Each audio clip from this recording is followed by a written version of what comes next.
So we want to maybe focus on things that are going to be easy to eat, one-handed. That's one of my kind of big tips. Like if we can have more wraps or sandwiches or smoothies or, different like energy balls or like a snack plate, things that you can eat easily. Maybe you're holding a baby in one hand and trying to eat in the other while you're caring and feeding for them as well. Not just maybe, we know that's happening. Yeah, absolutely. One-handed snacks all the way. Welcome back to the Bringing Up Baby podcast. I'm your host, Ashley Cooley from Birth Baby Sleep. Today I'm chatting with Rachel Hilts, registered dietitian from Halifax, Nova Scotia. Hello, Rachel. So nice to see you. I'm really excited for this conversation we're going to be having today. We've had many conversations so far on the podcast around our postpartum wellness and, the people who are taken after the little people. And so I love to get to continue these conversations with you today, particularly on the side of nutrition. So welcome, Rachel, to the podcast. And I'm wondering if you could tell us a bit about yourself and what you do. Yeah, absolutely. Thank you for having me. So my name is Rachel Hilts. I'm a registered dietitian. I work in a private practice role primarily. So that means I see patients really one-on-one, virtually and in person. I do a bit of both. I also do a couple online programs and some group programs occasionally. But my primary focus for nutrition counseling is really on hormone and reproductive health. So, for example, I might work with people who are trying to conceive or trying to improve their fertility, or for people who are pregnant or postpartum. And I also work with people who have absolutely no interest in becoming pregnant, or, whether that's right now or in the future, but maybe they're just trying to improve another kind of reproductive kind of related condition. So endometriosis or PCOS or something like that. Yeah. So I guess the other thing I will say too, I also tend to work with a lot of clients who just want to improve their overall relationship with food. And maybe they want to incorporate more of like an intuitive eating focus to their kind of counseling session. So that's something I do a lot of as well. But yeah, really, I'm just trying to help clients to make more kind of sustainable changes, right? I don't want to do any kind of quick fixes or any of those kind of like fad diets you might see online. We're really looking at what can be a sustainable addition to your day-to-day routine that's not going to feel restrictive or limiting. What can we add in that's still going to be enjoyable and make it kind of a long-term solution? Yeah, I know that's one of the things, like we haven't met in person. We've talked a few times online, but that's absolutely one of the things that I love about you is the focus on that intuitive eating. It's not about diet. It's not about, like, you didn't mention anything about, I work with people who want to lose weight and do those kinds of things. So that well-roundedness is absolutely where it's at for me. And so I love that it's there for you too.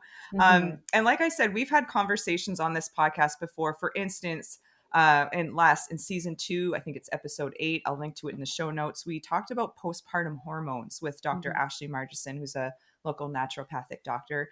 And I love, she sort of scratched the surface of how nutrition can really play a role in helping us balance hormones. And just, we know that there's so many changes that come after having a baby. So I'm wondering if you could share with us a little bit about how we could maybe, and I say we, my youngest is 4, so I still consider myself postpartum, however, but particularly for like fresh, just had a baby, that first few months, first years, that kind of thing. How can we optimize our nutrition to help support all the changes that are going on? Yeah, totally. I mean, there obviously is a ton and lots of different kind of stages of postpartum too. So I find it can be helpful to kind of break down our postpartum nutrition goals into maybe a couple of different stages. And first, when we're looking at postpartum, we might be looking at that kind of initial stage, maybe the first 4 to 6 weeks or so after birth. And during that stage, really the focus is surviving and kind of recovery. So we might look at whether it's just kind of prioritizing some wound healing and some recovery. We might want to be, emphasizing some foods rich in things like protein, vitamin C, maybe some foods that are higher in L-arginine, which is going to be things like maybe white meats or pumpkin seeds. All of those different things can kind of help promote that postpartum healing and recovery from birth or your C-section. So really, I find that first initial stage where hormones absolutely are doing lots of crazy things, but from a nutrition standpoint, we're really focusing on what can we do to just survive those first first few weeks, right? We're not trying to Yeah. do it all. We're not trying to, check off every single box on the list. Just trying to figure out what's going to be doable at first. And I find at that stage, those parents who maybe are lucky enough to have help from somebody on the outside or from a family member or a friend, that's when, those freezer meals or those meal drop-offs, that's when it's really helpful, right? Mm-hmm. Yeah. Yeah. What about as a prenatal educator and somebody who, particularly when we're talking about in our feeding class and we're talking about breastfeeding, Mhm. a lot of times expectant parents or new moms are thinking like, what can I do to optimize, or what do I need to eat, or what should I avoid when I'm Mhm. breastfeeding? I love to get to tell them that they don't have to avoid anything Yeah. really. And also that knowing that the power in breast milk is that it really has all the necessary nutrients for your baby, almost regardless of what the mom is eating. So I'm like, listen, if you Mhm. want McDonald's, go for it. But you do want them to feel supported, because their sleep is impacted, their energy levels are impacted, their stress levels might be all over the place. So what are some foods, like, are there some specific foods that you are kind of your go-tos? I realize it might be very individualistic, Yeah. but some things that we can like go to our cupboards now or put on our grocery list that we know is going to really help optimize that nutrition. Yeah, for sure. So, especially in those first early days, and when you're, if you are newly kind of breastfeeding or lactating, the biggest thing, really at any point, not just the early days, the biggest thing is making sure we're just eating enough and we're getting enough fluids. Mm. So there are, specific nutrients, and we can chat about those. But if you're not eating enough, or if you're not getting enough water or hydration, that's when it's really starting to impact your breast milk production. So that's kind of the biggest and most important thing. Otherwise, yes, your body will, for the most part, kind of prioritize your baby's nutrition and the breast milk nutrition almost over your own. We want to make sure we're taking care of you too, but there's a few exceptions. But pretty much your breast milk is always going to have pretty good quality nutrition. So we want to maybe focus on things that are going to be easy to eat one-handed. That's one of my kind of big tips. Like if we can have more wraps or sandwiches or smoothies or, different like energy balls or like a snack plate, things that you can eat easily. Maybe you're holding a baby in one hand and trying to eat in the other while you're caring and feeding for them as well. Not just maybe, we know that's Yeah, happening. yeah, absolutely. One-handed snacks all the way. Yeah. So those things are kind of great to have if you can have somebody help you prepare them or something on hand. Like food wise, I find things that are going to be high in omega-3 fats are great. So some of our nuts or seeds, if you can get in some fish, that's great. If you're not a big fish person, sometimes even just taking an omega-3 supplement can help with that. That's one of the ones that is a little bit more dependent on your diet for the breast milk content. Same thing with like calcium. That one again, your breast milk will be okay, but you maybe will not be, because your breast milk's going to kind of pull the calcium out of your own bones if you're not getting enough from your diet. So we might want to prioritize that one a little bit as well. So whether it is having dairy choices or nuts, seeds, some of those as well. Some of our grains will be a little bit iron fortified as well, or sorry, calcium fortified. So those can be great too. Trying to think what else. So those are the biggest ones. Like iodine and folate are important nutrients as well, but people don't usually have to think about those ones too much. If you're getting in some vegetables and if you're using, some kind of salt occasionally in your cooking, then you're usually okay with those ones. Okay, interesting. Yeah. So definitely hearing a lot of protein, the omega-3 fats, Mm-hmm. absolutely. I don't even think I get enough of that stuff just Yeah. for, and again, my kids are older. I think you Yeah. probably see this all the time. Like we're Yeah. all kind of really understanding how important it is what we put in our bodies and how it Mm-hmm. really affects the whole system. Yeah. You mentioned briefly supplements. Yeah. How I've always been curious, because I've heard so many different things about like, are those even helpful? Certain ones maybe more so than others. Do they really absorb in your system? Mm-hmm. What's your take on supplements? Is that something that you typically advise, if, or I mean, if we can't get it through the foods, I guess, Yeah. but yeah, what's your take on those?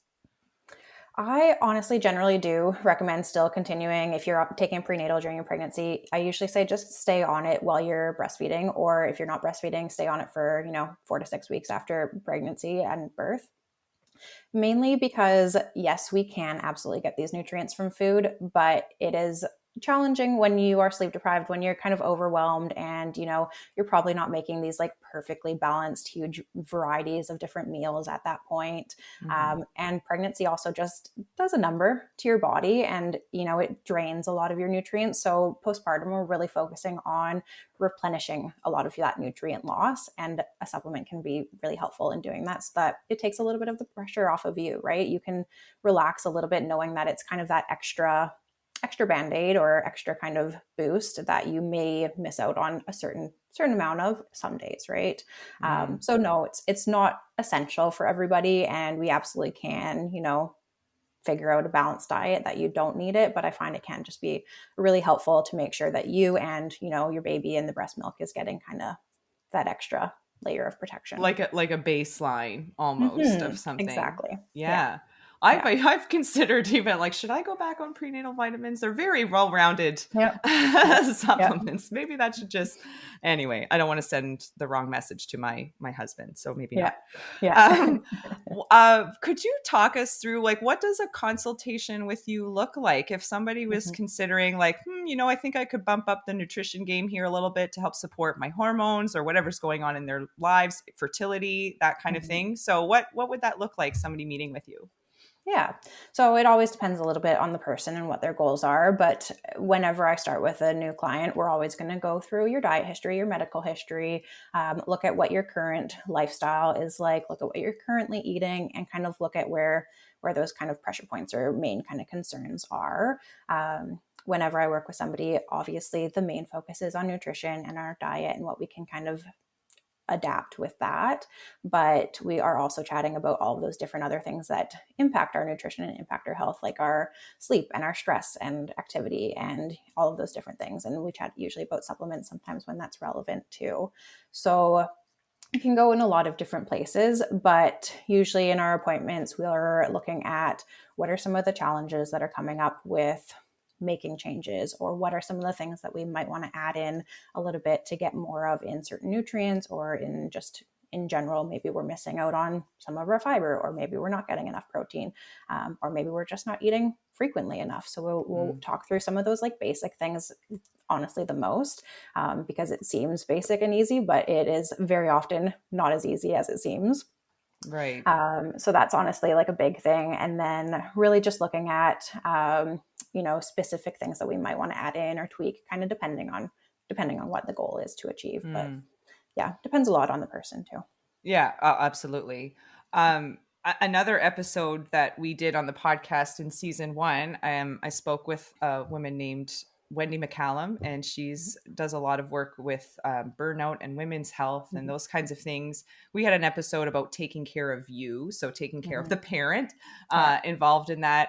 And I often refer to what she refers to in that episode, which I'll also link to in the show notes, is that our wellness is kind of seen as this concrete slab. And there are these 4 pillars that help to keep it alive and well, and sleep, nutrition, movement or exercise, and like stress management or self-care or something like that. And so this is something I talk about a lot in my prenatal classes. Again, is like, we know when you have a baby, that sleep pillar is going to take a hit. It's not going to crumble to the ground, but it's going to get a little shaky. It's going to be cracked. So how can we bump up those other pillars so that those can still be nice and strong to help keep you even keel? And nutrition is such a big part of that. But we're so busy with a newborn or with our toddlers running around that it can be really hard. Again, my kids are older, and it's still a daily struggle to be like, what are we going to have for meals? Are these well-rounded meals for our kids, for us? Because it plays such a huge role. So any kind of main tips or things that you would talk to somebody in that world about, what are the biggest things, the easiest things, maybe that 1 or 2 or maybe 3 things that we could focus on that can make a really big difference? Totally. Yeah, I mean, I will say I don't have kids of my own yet, and I even struggle with this sometimes. Like, Right. and I'm a dietitian, right? It is Yeah. hard. Even these things that seem like they shouldn't be that hard. It can be hard. There's a lot of other things going on in our lives. I think too that So, we might even meet, like, we feel like it has to be perfect. If we can't have mhm, perfect nutrition, then what's the point of any of it? But that's not at yeah, all what you've been saying this whole time. It's like, what are yeah, these little things that we can yeah. add in? Yeah. Exactly. Yeah. So the biggest thing that I always focus on is can we ideally get some kind of vegetable or fruit with our meals, some kind of protein rich food, and some kind of like starchy carb or like grain type food. In like an ideal world, if we can make it roughly like half of our meal as like those vegetables or some fruit, and then like a quarter of the protein and a quarter of the grains and starches, like that is amazing. But even if we can pick one thing from each of those main categories and start there, that is like the biggest, most important kind of foundation thing. And the other kind of biggest part of our foundation is looking at like making sure we're not skipping meals and snacks. So even if you're having like an apple or a banana, that is better than going 4 hours without having anything or 5 hours without having anything. So Mm. start there. Like if you can't do anything else, just start with having something to eat, and as our next step, try to have some protein, some carb, and some like vegetable or fruit in there as like a second thing. um, but really everything else on top of that is bonus and extra, and it's amazing if we can get there, but if not, start with those two kind of basics. Amazing. We got to keep it simple. We've got Yeah. so much else on our plate. We got Yeah. to keep it simple. So I love that. Mhm. Is anything else you feel that could be important to share with our listeners today, whether they are thinking about this postpartum nutrition, or I know even though our focus today isn't on that fertility piece, but I know that is a lot of the work that you do. Anything Mhm. else you think is worth sharing? Yeah, I mean, there's tons of different things we can talk about, but I mean, we've kind of touched on it today, but I think one of the things I see a lot with new moms, especially, is we want to kind of bounce back, whether that is a whole discussion in itself. But a lot of Mm-hmm. people, whether it is unconscious because we're super busy or because we are trying to kind of lose that baby weight, a lot of times we end up kind of not eating enough. So whether we're decreasing that intake, you know, intentionally or not, when we're looking at trying to return to more of a steady state with our hormones and get back to regular kind of reproductive hormones, even if the goal is not for another baby, regardless, still important. Mm-hmm. Really, it's kind of important to make sure that we're not over restricting or we're not over dieting, because when we do that, our body just thinks, hey, like I'm in a famine, I'm in a desert.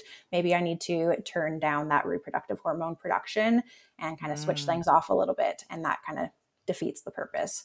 So, number one goal, always just make sure that we're eating enough. Even if your goal is weight loss, we still need to be eating enough to achieve that.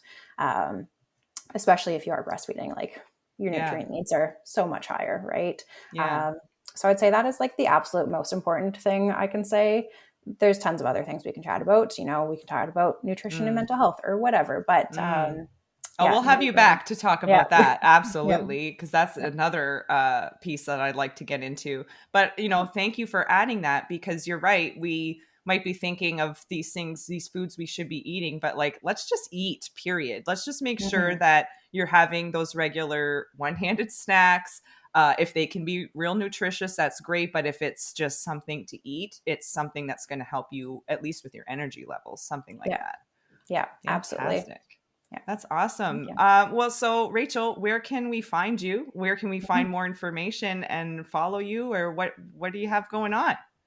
Yeah, so you can find me. The easiest place is to just go to my website, which is just rachelhiltsnutrition.com. And all of my kind of different information is all there. But I do a couple days a week at a clinic in Bedford called Pelvico Health Center, which is a great place if you are pregnant or postpartum. We also have pelvic floor physios and massage, acupuncture, all that good stuff. So I'm there a couple days a week. And then I also do virtual the rest of the week. So you can just reach out to me directly either way. Awesome. And I know you're on Instagram as well, so we'll Mhm. add your Insta handle and your website and all Yep. that to our show notes as well, to make it easy for people to find you. Perfect. Thank you so much for this conversation. I know it's going to be really helpful, a motivator perhaps, and we'll definitely have you back on to talk about some of those other pieces that we can get into. Yeah, Thanks, absolutely. Rachel. Thank you for having me. If you're looking for more information or support along your parenting journey, check out birthbabysleep.ca. That's where you're going to find prenatal classes, postpartum and new baby resources, and sleep support during the childhood years. You can now join our Bringing Up Baby community membership as well, which has tons of additional benefits to helping you through all kinds of sleep challenges and transitions, navigating the transition to solid foods, and even your transition through early parenthood. If you have any questions, just send them my way. Lastly, but certainly not least, if you got something out of this episode or our show in general, leaving a rating or a quick review goes a really long way to helping others find us. So please consider leaving one. That's all for now. I'm Ashley Cooley, and we'll see you back here next time.